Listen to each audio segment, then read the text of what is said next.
This morning we are doing some snow displacement.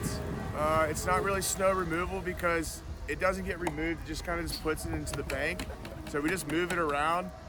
We started trying to blow the snow blower, but I might have broken it, so me and my buddies are trying to fix it and get it running.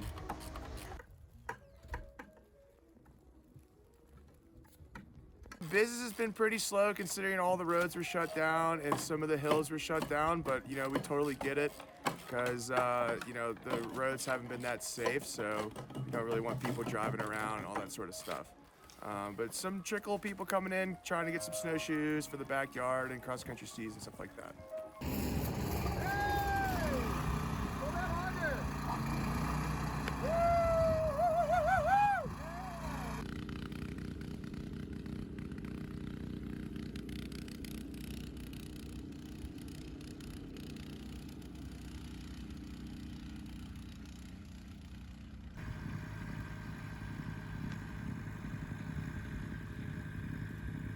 We definitely thought, you know, maybe there was a little too much hype at first, the first like 36 hours.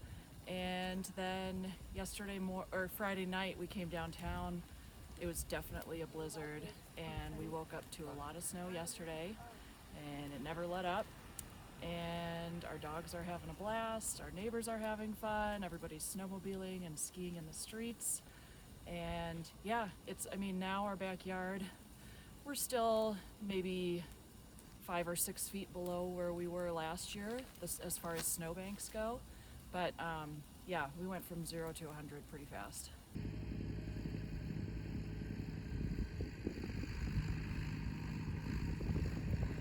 We are open because we're just a part of the community, so we tend to help out people. So we have like the PUD has come in today, we've had plow drivers come in, and we're just really part of that community and people who don't have internet. Like today, we have quite a few guests who don't have internet.